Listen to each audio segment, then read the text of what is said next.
Good afternoon. It's Monday, the 26th of August, 2024, just after 1 o'clock. Welcome to UK Column News. I'm your host, Mike Robinson. Joining me by video link, we have Alex Thomson, who's in Slovakia today, and Ben Rubin in London as usual. We're going to get kicked off with censorship and the arrest of Pavel Durov, arrested in France over the weekend. So let's have a look at the details of this. So, as I say, arrested on Saturday evening in Le Bourget Airport in Paris, arrested on the basis of a French search warrant issued by the National Directorate of Judicial Police, placed on a federal wanted list, and the warrant was issued because of his alleged failure to cooperate with the French authorities. This is all about censorship of the Telegram platform, for which he is the CEO and founder. Of course, the accusations, well, terrorism, drug trafficking, complicity in criminal activities, fraud, money laundering, concealment of illegal activities, distribution of child sexual abuse content. We'll focus on that one a little bit in a second, but the potential penalty for this is 20 years in prison. So this is a typical tweet then going out. France is actually going to throw Telegram founder Pavel Durov in jail for up to 20 years for refusing to censor the truth. If this happened to Mark Zuckerberg in Russia, every Western government would be going crazy. The hypocrisy and double standards are astounding. Well, if we just consider the hypocrisy and double standards on the allegations of distribution of child abuse material for a second, it is really off the charts when we consider this headline from the New York Post. Brigitte Macron says her head was in a mess when she dated future French president when he was 15 and she was 40.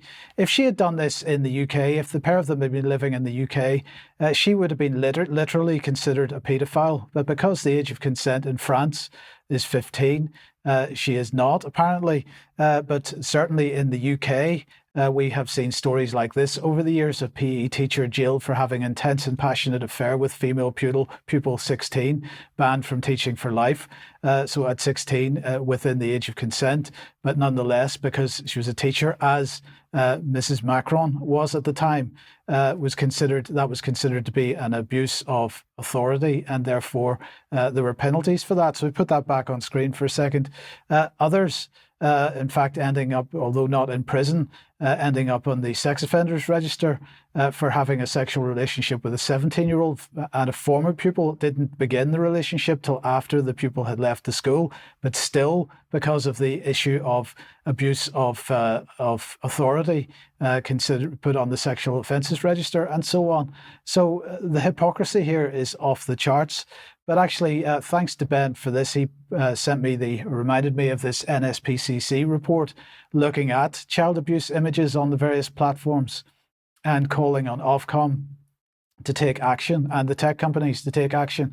And in fact, Telegram isn't even listed on their list. So here's a look at the instances of child abuse images that they discovered, ranked by the NSPCC. Snapchat out in the lead with 44%. When they ran this study, Instagram coming second at 12%, Facebook third at 9%, WhatsApp fourth at 5%, and then Kik, I'm not aware of that one, at 5% also. TikTok at 4%, Twitter and X at 3%, and YouTube at 3%. So they didn't even mention Telegram. So when we're talking about hypocrisy, we need to understand where the hypocrisy lies.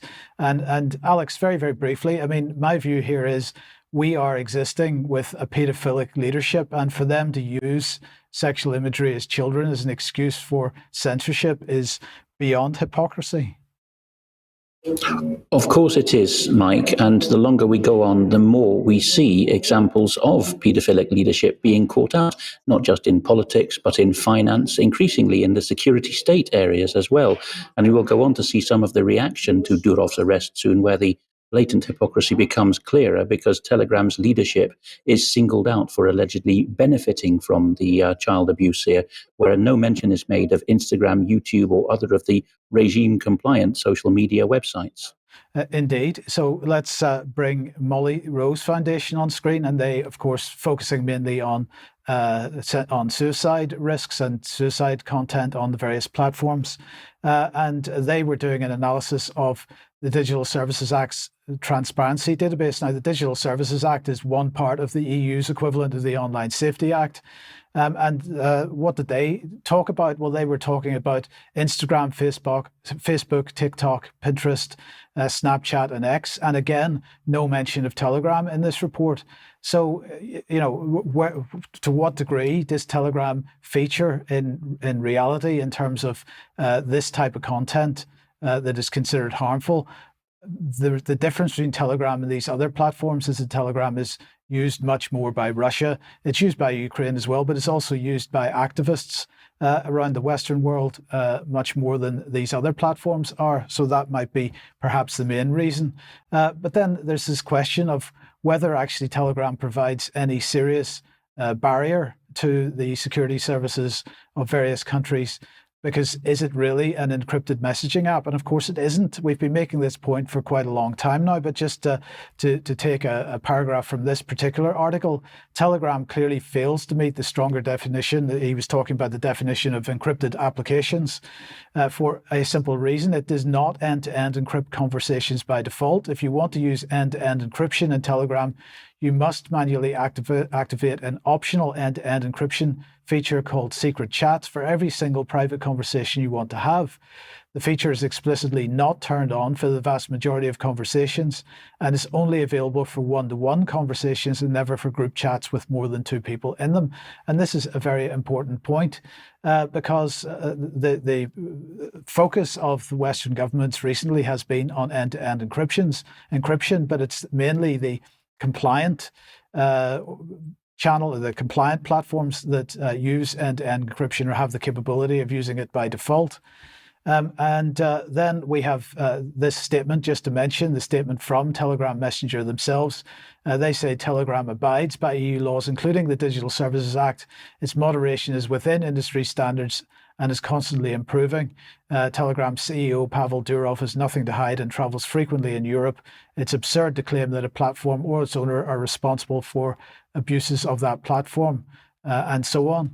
But in the meantime, then, in the United States, because of course the situation is not really any better over there, they are in the process of increasing the pressure on people that they consider to be foreign actors or people that are acting on behalf of foreign powers, and people mainly that are acting on behalf, as they see it, of Russia, China and Iran.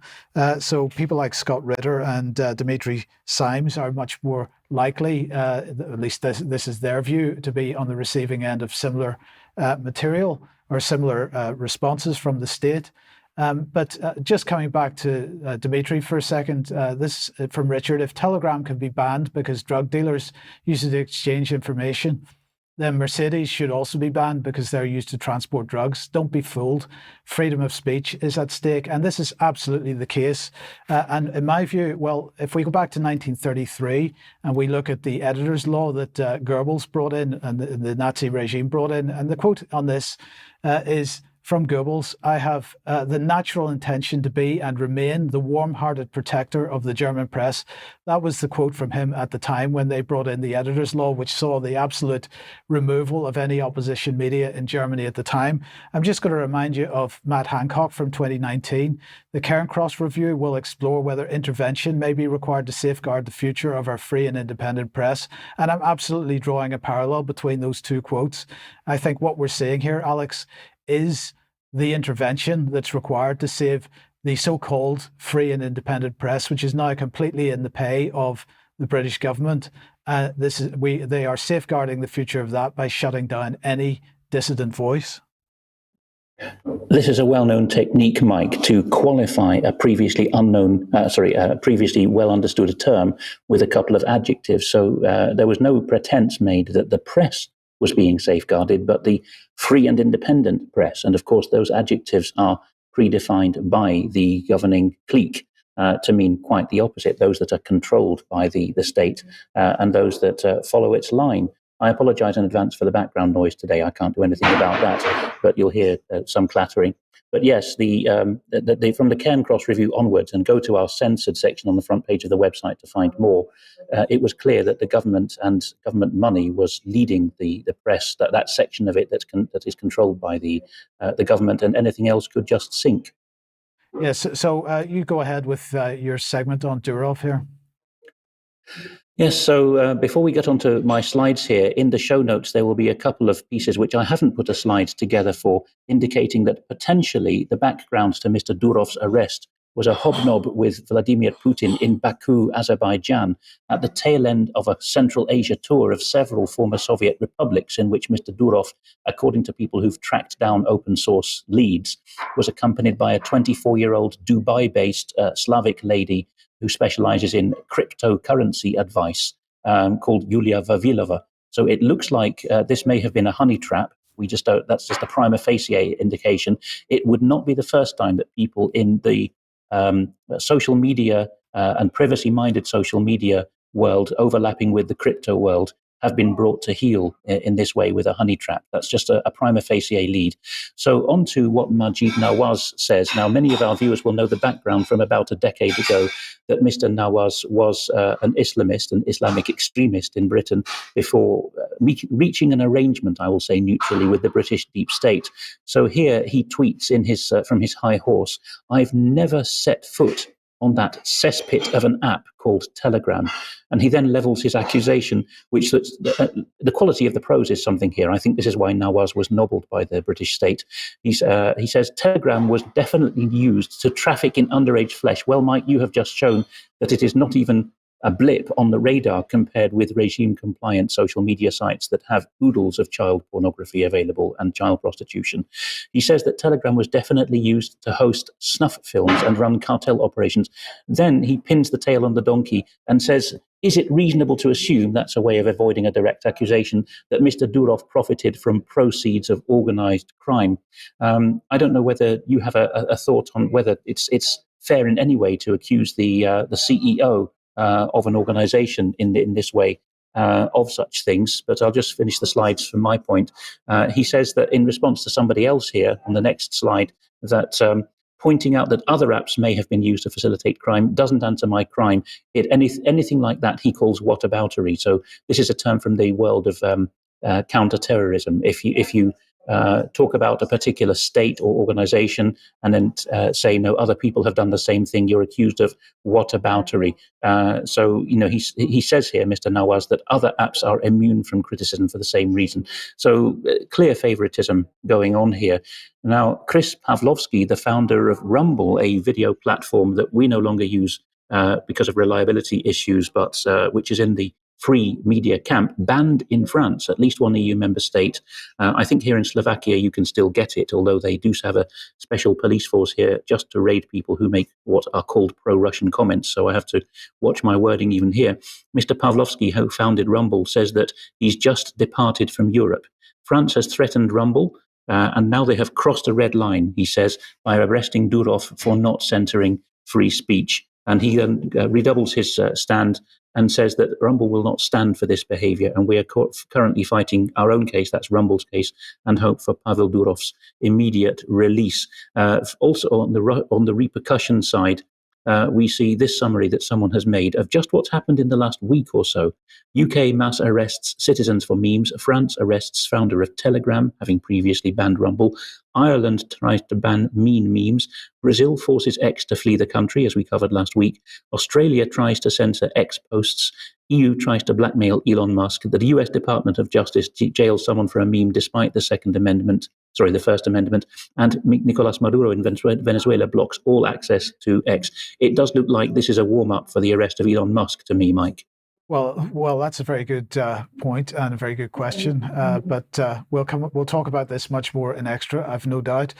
In the meantime, Ben, let's welcome you to the program. And of course, overnight we've had a major fire in Dagenham, in another tower block apparently. But you've got a segment on what's happening in that part of London.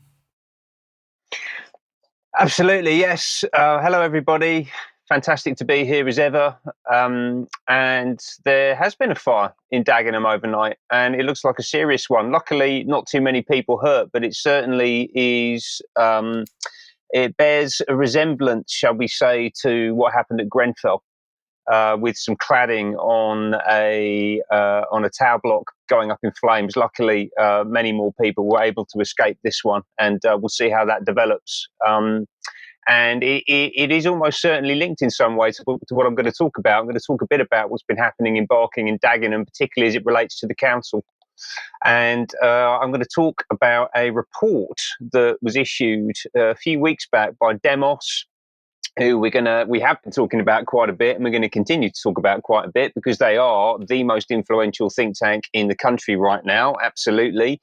As we've spoken about previously, they were founded in 1994 by Sir Jeff Mulgan, who I spoke about last week. They used to share an office with Common Purpose.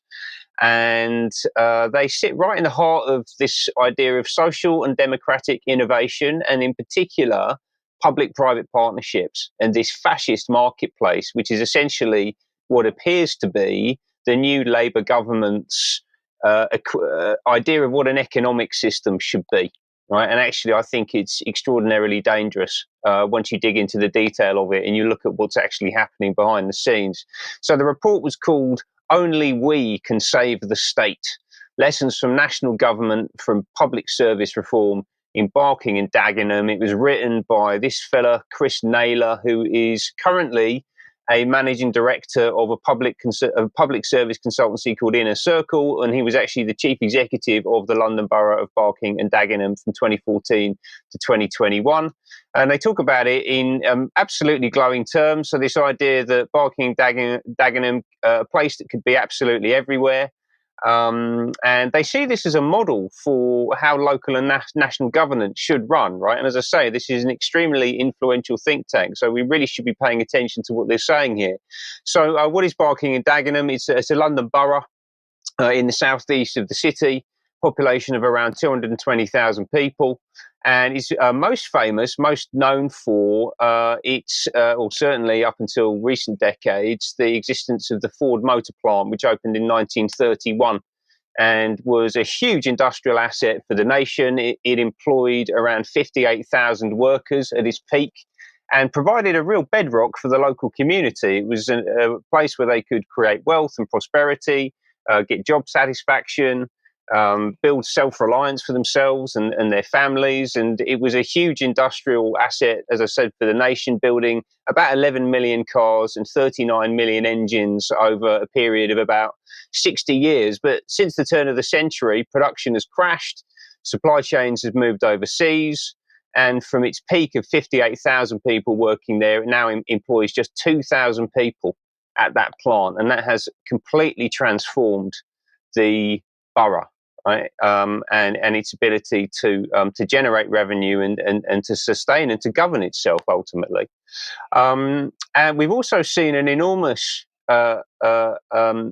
demographic transformation of the borough as well. So in 2001, 89% of the population identified as being white British, and just 10 years later, by 2011, that had reduced to 48%. Identifying as white British. So that's a nearly 40% drop in native population due to deindustrialization, but also ultimately to mass immigration.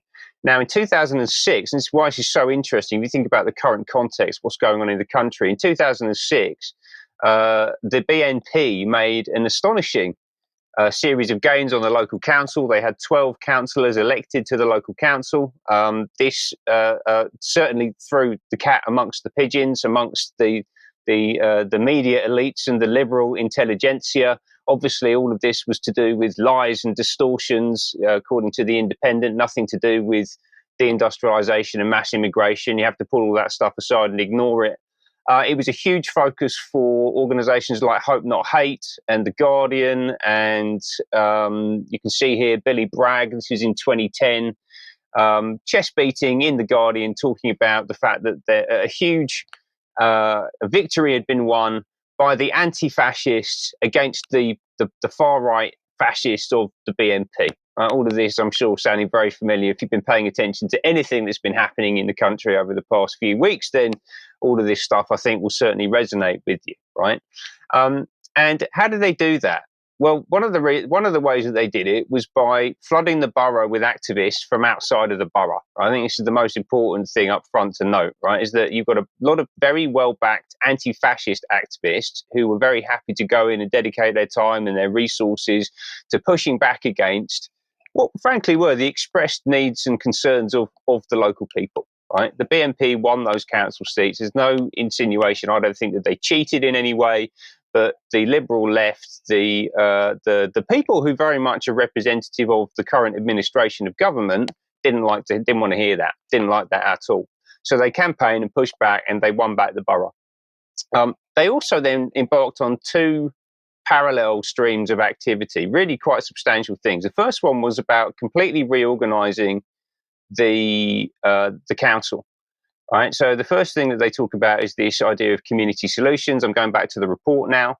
And this was about rethinking Barking and Dagenham. What do we actually do? How do we organise ourselves around the needs of citizens? Right. And this is how they were previously organised. So this is a siloed industrial model where if you're a citizen and you need to go to children's services, you'll have to go in and speak to them and give them your information, and you'll have a completely distinct identity on their systems. They won't know who you are before you walk through the door. And if you go to the library or you go to the debt and money service, you'll have to do the same thing over and over again.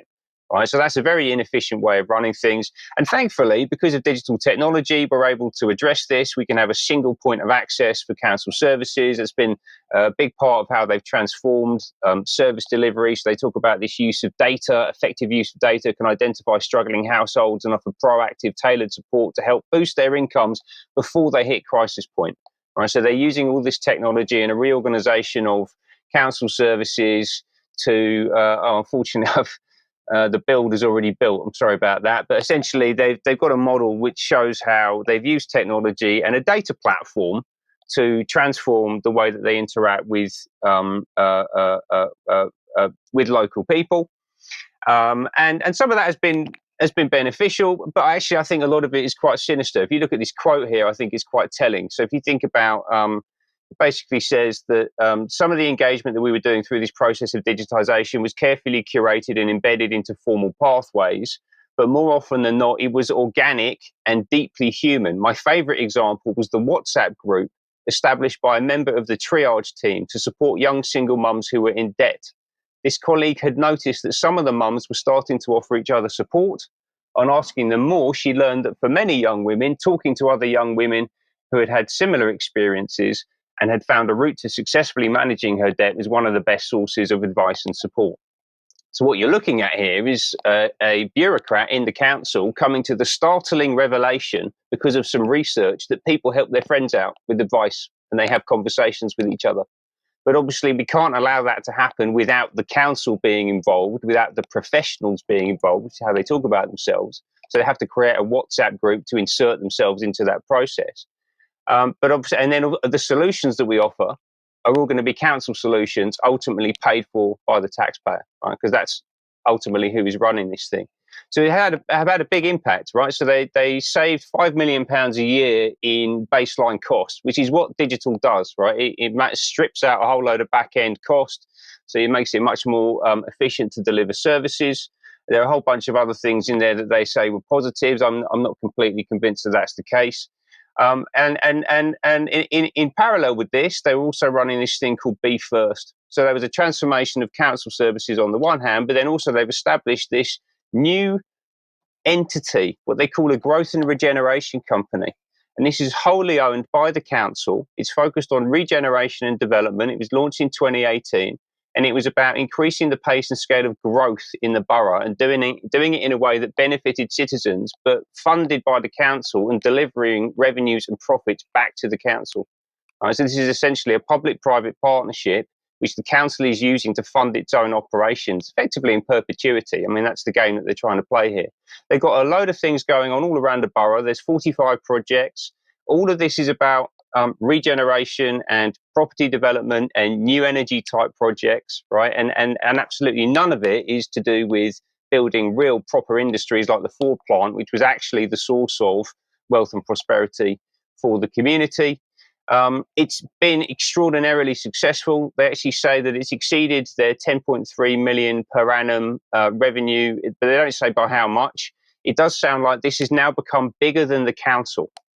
And so you've got this public-private partnership that is bigger than the council. And they talk about it in these terms of becoming equals with development capital. Yeah, so they're actually operating as equal partners with development capital. I mean, that literally is the definition of public-private partnership. That is this fascist marketplace that we're talking about. And it's not going to deliver growth. And this is the most important thing to talk about here. So, and it's not just happening in Barking Dagenham, it's all around the country. It's also in Waltham Forest, in Walthamstow, near where I am. And I'm going to just talk very quickly about this Black Horse Lane development, just to wrap this up, to just explain to you what I'm talking about. This used to be a big industrial park, and it's now been redeveloped into a bunch of flats.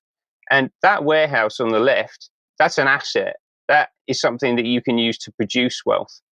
And what we have on the right was replaced it. And what these council schemes are doing, this is what they're building, that's a liability, right? Because that is a buy-to-rent scheme built by Legal & General and BlackRock, where we've replaced industrial capacity that actually produces wealth for the nation with a bunch of flats that no one will ever be able to buy, that will deliver money back to the investors, including to the local councils, who will then use that to fund their operations. And this is basically the philosophy that is driving all major economic decisions across the country right now.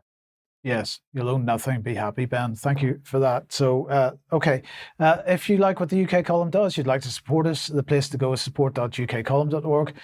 Your support would be very much appreciated. We do need it. £5 a month for a membership helps us a huge amount. Please share material on the various platforms, including on Telegram, because, of course, we're censored on the compliant, regime compliant platforms, as Alex calls them.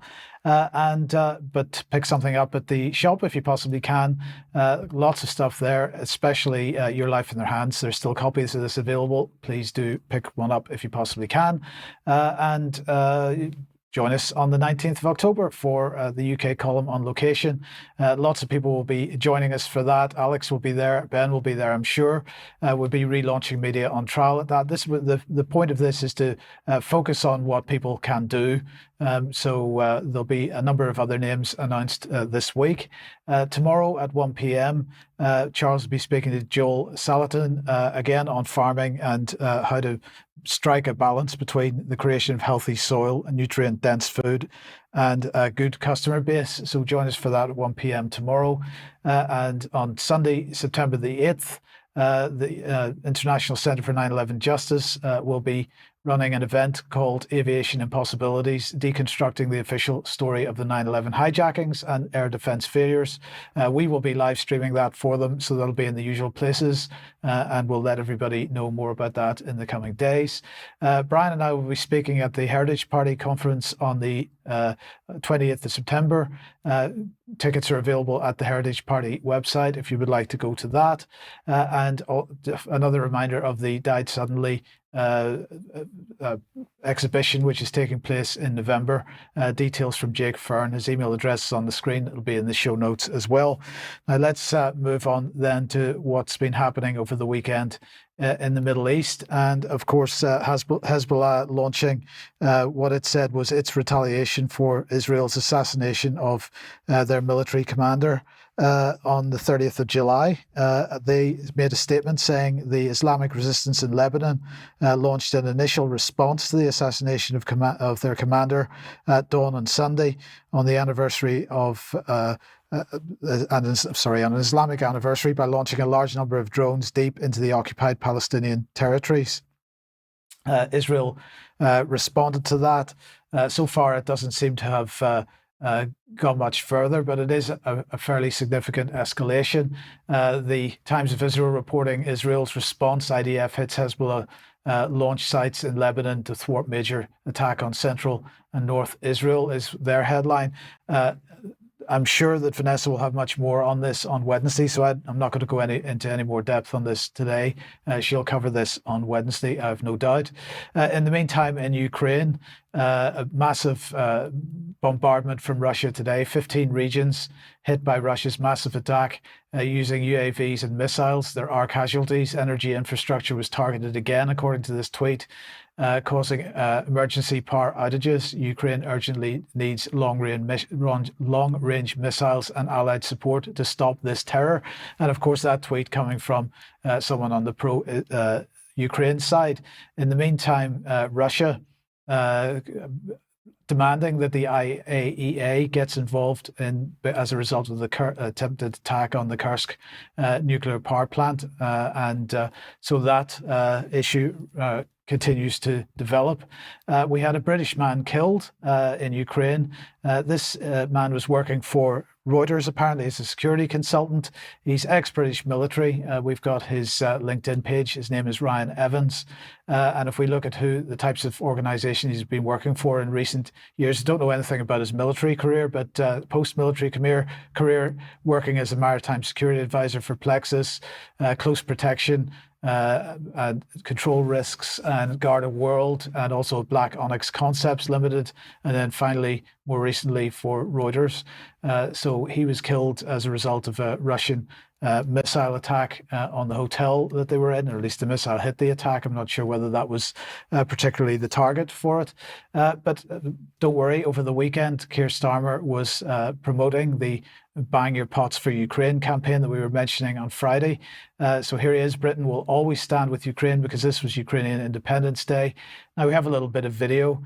Ben, watch this closely. I'd be interested to get your thoughts in a second. To the people of Ukraine, from the people of Britain, we send you our warmest wishes as you mark your Independence Day. I want you to know that we stand with you for as long as it takes, with whatever it takes, until victory, until a just and lasting peace. Slava Ukraini. So, Ben, what did you notice? Is he doing that funny hand scene that Blair and William Hague that do? Are they all in some kind of club together? Is that what's happening here? That's a very good question. That is a very good question. I don't know the answer to it, but there we go. Okay, so and then finally, then just to mention in passing that the United States Air Forces in Europe have stationed a Global Hawk drone for the first time on English soil. So that has been moved onto RAF Fairford temporarily, they say. This is all about practicing, making sure that there are places they can send this equipment should they need to, should there be some kind of emergency in their normal stations. But Alex, let's come back to you then, and nuclear weapons. The New York Times has picked up on a document which is so classified that it doesn't exist on the internet or even the intranet. It is only in hard copy, and it has been permitted now for the New York Times, which of course is a newspaper of record with privileged briefing rights. They've been permitted to note that the latest development, here risibly called Biden approved, of course he doesn't know what day of the week it is, so he's being told what to approve, but the thing that's new is that Russia, China and North Korea are being regarded as a possible coordinated nuclear threat. So the key paragraph here is that the document called the Nuclear Employment Guidance has, according to an authorized briefing on what's in the document that nobody's allowed to see, says that now US senior strategists need to reckon with the possibility that these three Eurasian powers will launch strikes in a coordinated fashion. It reminds me of when I spoke to Joel Skousen a few years ago. Perhaps Kenny will put the link into the show notes for that. In which Skousen pointed out that even back in Clinton's day, he was leaned upon by the eminence grise of his time in office to amend Presidential Defense Directive 60, PDD 60, similarly classified, so that allegedly the United States since then has gone to an absorb first strike stance. Let all the Eurasian powers in the event of doomsday, Third World War, let them strike America, take out the strategic nuclear forces, and then the ridiculous idea is America will be able to respond. So there's some very deep strategic skullduggery going on here. We also see that Uncle Sam's bark may be worse than his bite now. The US Naval Institute has this very often useful site, USNI News, which is quite frank about crewing issues. And we see that 17 support ships, that is not frontline attack ships, a dozen of which, so the lion's share, are expeditionary supply vessels, the kind you need actually to relieve and restock the war fighting vessels. They could actually just be effectively mothballed, sidelined in the language of the headline, because they don't have the crews. There's only 127 sailors in the US Navy for these categories of ships for every 100 that are needed at sea at any time. There is there's no play here. There's no slack for Roermond, and in any civilian maritime setting, this would not, of course, be tolerated. And the same things happen to the British Navy in a more advanced way, that the crews are constantly being sent back out to sea because there's nobody else really available for the jobs. Meanwhile, in Ireland, allegedly one of the neutral members of the EU, although it's in the EU's military association PESCO, it's of course not in NATO. The Irish Republic is said to be open to buying Israeli drones. Now, the criticism they got during the negotiations over whether they would be in PESCO, which they ended up being, was that Ireland said we mustn't compromise our constitutional and historic neutrality. And they said at the time, we won't be buying any attack equipment for land, sea and air. But this allegedly would go into the category of peacekeeping and other things that Ireland allows itself to do at home and abroad. One has to ask, if these are surveillance drones, who is the target audience? Is it the people of Ireland? Finally, on a military section from me, I apologize that this is just less than a minute in Czech, but it is important to see what's going on here. Petr Pavel, the president of the Czech Republic, the head of state, has weighed in, despite being a landlocked head of state, on the law of the sea. And in this clip, those of you who are watching in video with subtitles will be able to see, and then we'll summarize for you, what he said about the Nord Stream attack, which, although some time ago, continues to dominate geopolitics in Central Europe. Týden Wall Street Journal uvedl, že za útokem na plynovod Nord Stream stojí vlastně ukrajinští vojáci. Údajně vlastně o tom útoku věděl i prezident Zelenský. Byl to podle vás legitimní cíl? Já nemám nějaké usvědčující jasné informace, že by to opravdu byla Ukrajina, kdo za tím útokem stál. Na druhou stranu, když se vede ozbrojený konflikt, tak se vede nejenom proti vojenským cílům, ale i proti cílům, které mají strategický charakter. A pokud tento útok byl zaměřen na to, jak přerušit dodávky plynu a ropy do Evropy a zpětně peněz Rusku za tyto produkty, pak by to, a říkám schválně kondicionál, by to byl legitimní cíl, ale já ty informace opravdu nemám. So President Pavel says, I don't know whether Zelensky was in on it or not, because that was what was put to him by the interviewer. But if it was aimed at cutting off Russian oil and gas supplies to Europe, that's a legitimate target. You know, not the head of state or government of any of the Baltic Sea littoral nations, but a landlocked head of state. He's speaking here, I think, from his previous position as the head of NATO's military committee, and indeed perhaps beyond that, as a communist Czechoslovak general, as he then was, an army officer who then moved to general. He's so Atlanticist that there's very little Central European or Czech thinking in his message at all. Yes. Okay. Thanks, Alex. And just to finish off this defence segment, then we'll bring Sir Stephen Lovegrove on, because we were talking about Orcus last week, and he has now been appointed to Orcus. To the Orcus project. So this is from John Healey, our Minister of War. Orcus won't just bolster our defence and security, but can drive jobs and growth across the UK. So that's great. Sir Stephen has widely respected national security experience. He has a wealth of experience, according to the press release, as the National Security Advisor at the time of the Orcus announcement in 2021, and as the previous Permanent Secretary to the Ministry of Defence. He's going to lead a piece of work to reinforce the progress and benefits of the Orcus programme. So this is fantastic stuff. But Alex, very, very briefly, he has a bit of history, particularly with respect to the EU. Yes, a piece of work would be the right term. It's a Whitehall internal phrase for a project. But yes, Lovegrove, was with no notable defence background. He was a wordsmith brought in from the private sector, was put into the very senior civil service, where he managed to champion Black Lives Matter and, as you've alluded to, really cheerlead for the EU at a very senior level. But that's what's expected of these national security advisors. It's a role that postdates my time. Only from 2010 onwards did we have a National Security Council or a National Security Advisor. We've had half a dozen so far, and they've all been extremely political. Yes. Okay, well, let's move on to constitutional issues, Alex.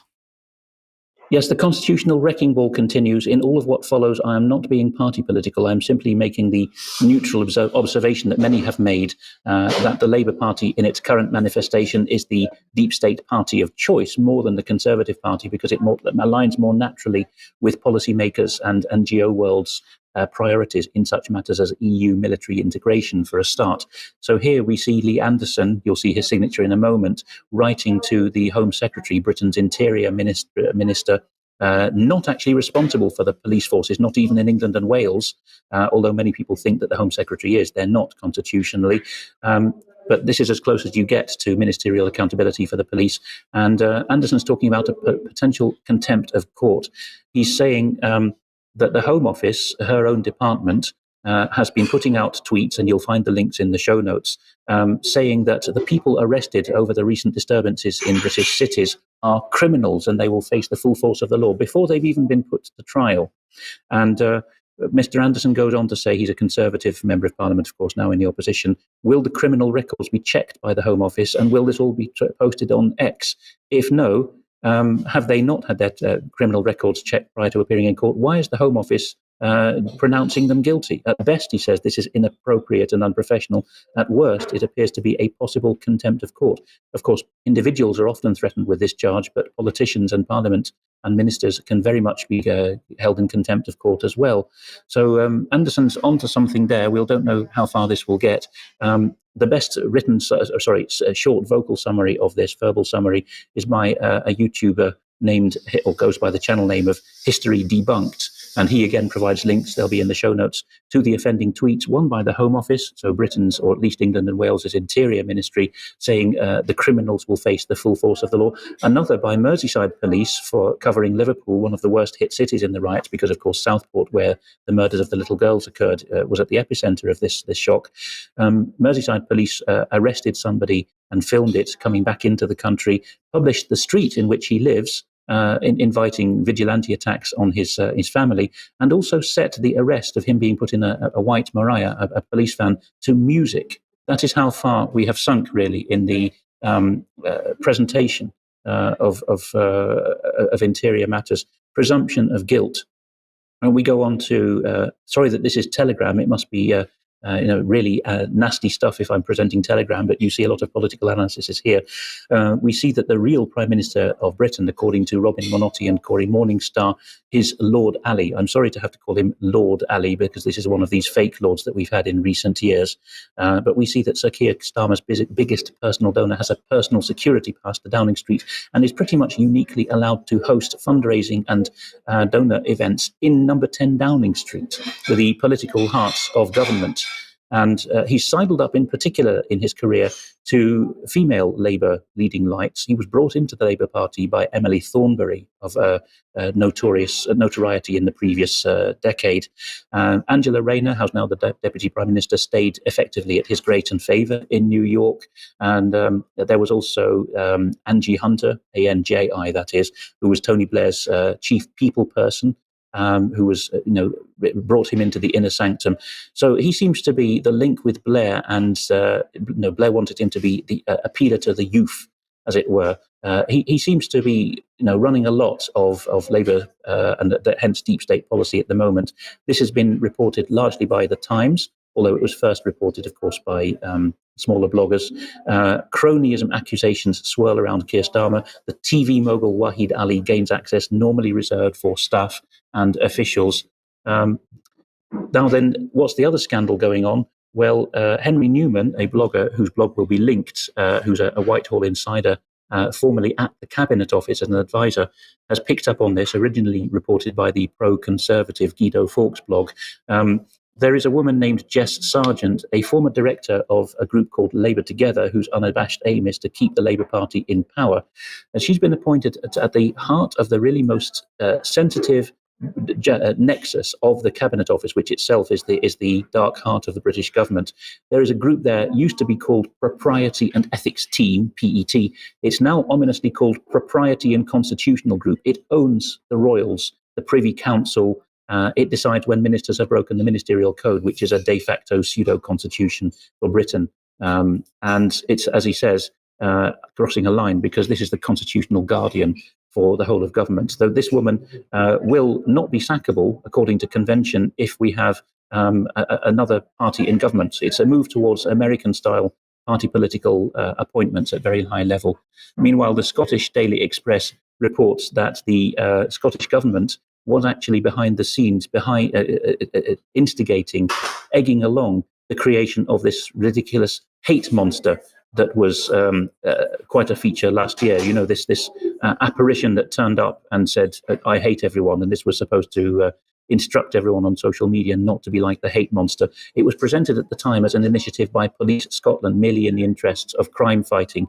But now emails have been dug up that Bute House, the Scottish government, was actually emailing Police Scotland saying, hurry up with this concept. And to top it all, this hate monster was demographically profiled. It was given basically the appearance of what's known in Scotland as a Ned, a young man with a Glaswegian working class accent, just to really lay it on thick that young white working class people from disadvantaged areas are the ones we want, you know, to come down hard on, not well-heeled middle-aged females, for example, regime-compliant people. No, they can never express hatred. It's always the Neds in this case. And now we see that came straight from government. Yes, but at this point, Alex, we still don't have the name of the person who put the signature on the contract, and maybe that's something to get hold of. But I just wanted to very briefly mention the events in Germany over the weekend. So German police arrest 26-year-old man over the Solingen stabbing attack, says Al Jazeera. Various reports saying that he was linked to ISIS or that he has an pro-ISIS ideology. The key thing here, I think, that we need to recognize is that he was from Syria, and many of the people, if not a significant proportion of the people that are so-called refugees from Syria in particular in Europe and the UK have been from the opposition side of that civil war, so the anti-Assad side of the civil war, and therefore are effectively have been operating on behalf of the West and Britain and the EU in particular. So we may then ask the question when we see things like this from the Foreign Office giving a safety and security report for Germany and saying things, and also from France, but saying things like, we know that there's going to be an increase of this type of terrorism in the coming days and weeks and months. Well, I would ask the question, how do they know? Is it just because they've got great intelligence going on, they've got their ear to the ground and they know exactly what's going on, or is it because these people are actually agents of the state in some way? And then just to mention this tweet here, I wanted to get your thoughts on this, Alex, because this is from Europe Invasion, saying UK government prepares to deploy asylum seekers across the country, and they're talking about immigrants being given priority over Britons when it comes to finding housing. But I was interested in the use of this term deploy, because this is how I'm seeing things at the moment. Immigration is being used as a tool to wind up the population of countries, whether it be in the UK or at the weekend in Germany. So it is a deployment. Yes, and it's interesting you've picked up on this particular tweet, which was also retweeted by Elon Musk in his current genuine or bogus turn to the nationalist right.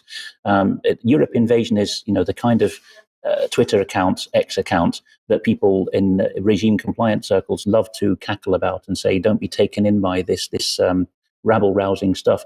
They have got a better track record than others in that slice of X or Twitter, that domain. And we'll see what becomes of it. But my memory stretches back to, again, the Blair regime, where there was what was then known as the dispersal policy, followed by a number of Northern European countries about the same time or a bit later, where in this case a lot of Kurds, and as you pointed out with reference to the Near East, it's often more Islamic and opposition elements of those societies. Kurds were sent to places completely unable to deal with them. The poorest parts of northern English and Scottish cities suddenly received busloads of Kurds. It was a total disaster. And at the time, it was put about that this was deliberately, in the phrase used at the time, rubbing the noses of the right in diversity. Speaking of diversity, then, we have this, an exclusive given to the Daily Mirror, which, of course, is a Labour Party supporting title of long standing. So that's why they got the friendly exclusive. A gentleman of West African heritage, Mr. Boakie, who is interestingly described as an educator. Again, one of these bland Americanized titles. What is he, a school teacher? Why didn't he use that term? He's got over 1,000, not a great number really in the scheme of things, but if you want to big it up politically, it is over 1,000 signatures from teachers and social workers, or they're called social works in the bylines of these days, calling for mandatory anti-racism and anti-Islamophobia training in school, not schools. You see how many errors there are in bylines these days. After the riots saw children as young as 12 years taking part. A little more detail provided by the Telegraph, which, although execrable, is a bit better than the Mirror still. And here we see that England is basically going the same way as Scottish education, under figures like Mélina Valdelièvre, a French educator, we're supposed to say now, who moved to Scotland to specialise in this. Scottish teachers were given a lot of training in interrupting whiteness and challenging white privilege. This is now going south of the border, as the Telegraph is finding out. There's a lot of detail in the archived Telegraph report that will be in the show notes. If you're new to that scene, the best place to start is a Substack blog called Scottish Union for Education. Yes, we'll talk about much more about this in extra, I think. But anyway, let's move on then, Ben. And a name that I haven't heard before, Kantar. Kantar, yes. Well, we talked about the organisation previously, but under its new edition. So it was formerly Kantar Public, and it was spun out last year from WPP. WPP, the biggest global advertising group, run by Mark Reed, who's a young global leader of the World Economic Forum. They span out Kantar Public, which is about $1 billion of global revenue, specialising in research for public sector clients.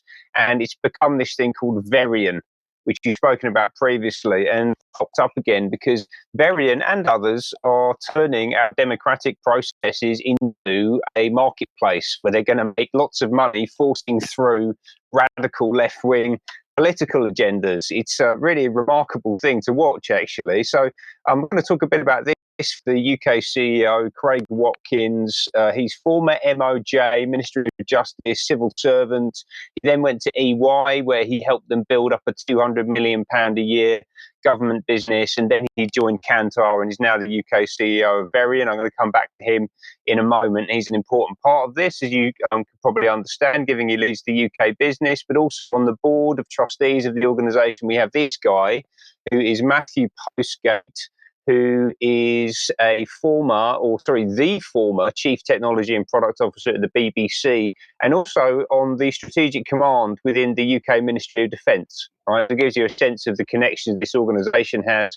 And also David Miliband is on the board of Verian as well. Miliband, obviously, we know well here, former UK Foreign Secretary, currently at International Rescue, which is basically a Soros-aligned organisation. He's one of the key architects of the Climate Change Act being implemented by his brother Ed. And earlier this year, we saw David hanging around at Gold's House in Davos. So he's very focused on delivering the Sustainable Development Goals. And I think we should understand that Verian is also very focused on delivering the Sustainable Development Goals. Verian is also very much aligned with this organisation, who I've spoken about previously, the Reykjavik Global Forum, which is working to empower more women to obtain and retain power. So it's very ideologically driven. They've actually issued joint reports, and I did talk about this one earlier in the year, where Verian and the Reykjavik Global Forum are coming out and saying their explicit goal is that we want to live in a world where men and women are viewed as equally suitable to lead. Right? And that is going against the data that they were gathering for that report, which I spoke about back in, I think it was February or March time. So very ideologically driven, and also right at the centre of the European and global political system. So they're actually the official data provider, as we can see here, for the European Parliament. So all of the data relating to the UK elections and polling across the whole of Europe is being done by this organisation, by this company, right? So, they're extraordinarily influential. And they've just launched, and this is what popped up on my radar last week, they've just launched these new UK centres of excellence to support mission-driven government. There's that term again, mission-driven government. I can't even say it, mission-driven government. The Labour Party have got 5 big missions that they're going to deliver. It's going to be a whole of government effort to make this happen. And we're actually going to bring in the private sector to help us out, which is what is happening here. So Craig, let's bring him back up. He was very excited, and he made a statement talking about his delight in announcing these new 7 centres of excellence, which will bring together the 3 varying pillars of our multi-methods technical expertise. I'm sorry for the corporate nonsense jargon, but this is how these people speak. They're also excited about the ability to bring the UK citizen into the heart of participatory decision-making, right? Crucially, so this is sortition, this is democratic innovation, this is what they're doing, as well as our policy and subject matter experts. Right, so you've got policy experts who are coming up with the ideas, and they're then going to use these participatory decision-making processes to get the citizens to go along with. Right, they're going to be paid to do it. This is a private company operating in a public-private marketplace. The people that are going to be paying them are central, local, regional government. Right, this is the client ultimately for this stuff. And if we could just pop back to that slide quickly, we can see at the bottom here that it says that they're going to be bringing these clients the latest innovations from across the globe. This is about introducing new ideas, new technologies, new ways of doing things from across the globe into the UK using these democratic processes, or actually not very democratic processes. The way they talk about them is democratic, but I think it's quite the opposite, to be honest with you. So here's the copy for they're talking about the Centre for Mission Delivery. I won't read out the whole thing, but you can see that at the top of the bullet point list there, it says evidence-based iterative policy design and behavioural science. Behavioural science is nudge. That's the behavioural insights team. That's David Halpin. That's Cass Sunstein. That is that entire methodology, ideology that has infected the whole of the global communications industry, presented here by Varian. That's what they're doing, right? And I won't go through all 7 of the capabilities because we haven't got time. But I'll just talk about a couple. The first one here is the Centre for Value for Money. So apparently we have to pay an international corporation to come in to help our public servants understand whether what they're doing is value for money or not. I mean, are our public servants completely incapable of doing anything? I think they probably are, actually, by the looks of it, other than issuing contracts to companies like Varian, it would seem.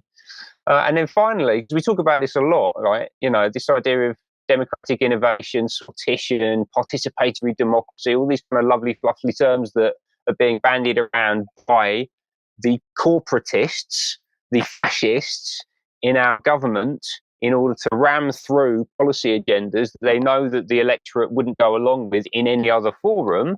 That is exactly what they're describing here. So they're going to be running deliberative workshops, citizens' juries and assemblies, deliberative polling, online communities, and co-design and participatory exercises in order to help politicians push through a policy agenda that, whatever's handed down from Starmer and whoever's pulling Starmer's strings. And these guys are going to be making a lot of money for doing that work. Alex, in the last number of weeks, Ben and I, to a certain degree, have been talking about this participatory democracy idea. We've been talking about it at the UK column for a lot longer, and particularly citizens' juries and citizens' assemblies. And really, we're quite sure that this is not a good idea because, of course, what happens is they bring in a panel of experts and the experts brief the citizens' assembly or the citizens' jury, and then the jury comes to the conclusion that was always intended that they would come to. You are much more of a constitutional expert than I am. What are your thoughts on this? It's all about the parameters that you manage to present. You know, the whole point of having juries is that they're supposed to examine the law in action. They are meant to see what actually happened in a given case, and in the classic English arrangement, they judge whether the law was rightly passed by Parliament. So they actually do get to decide the will of Parliament and the lawfulness of the law, against judges these days who say we judges are the facts of the judges of the law and you are the judges of the facts. No, juries are meant to be at the end of the process to see whether what was done in a particular case to a particular individual was lawful or not. If you call something a jury and put it at the policy-making stage, you are politicizing them by default. You are making them their own representatives instead of the members of parliament who are supposed to do this job for them. You are taking them out of that pool from which juries are meant to be selected of people not involved in politics. Until very recently, court juries had lots of bars on who could be called up for jury duty, including anyone who was remotely involved with policy making. So it's a devaluation of the term, an inversion of the term jury, which has happened in so many other areas of life, like calling things a family that are not a family. Yes, the term for this is sortition or aleatory democracy, which literally means random dice-throwing democracy, calling people in. But you don't just get them to sit in a jury room. No, you get to brief them. That's the core of what's going on there in the fiddle. Well, I've got an and finally item here from Nick Dixon, who may be known to some of our viewers as someone who appears on GB News and known for his darkly comedic writing. This is an absolute work of art. And again, I'm not cheerleading for the opposition Conservatives here. They have their own ways of sticking the dagger in our backs. But he is very much, I think, down to a T on describing the managerialist deep state approach of that is now in the ascendant with Sir Keir Starmer. Why does nobody call him Sir, by the way? Is he embarrassed of his knighthood, or is that all on his behalf? Just as Anthony Blair became Tony Blair and all the press complied with it. Anyway, here goes Nick Dixon's tweet in 2 screens worth.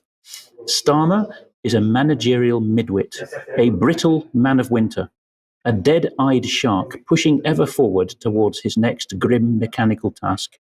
You could coax Shakespeare himself down from the heavens to tell him of all England's beauty, and he would be only annoyed that you had kept him from his busy work.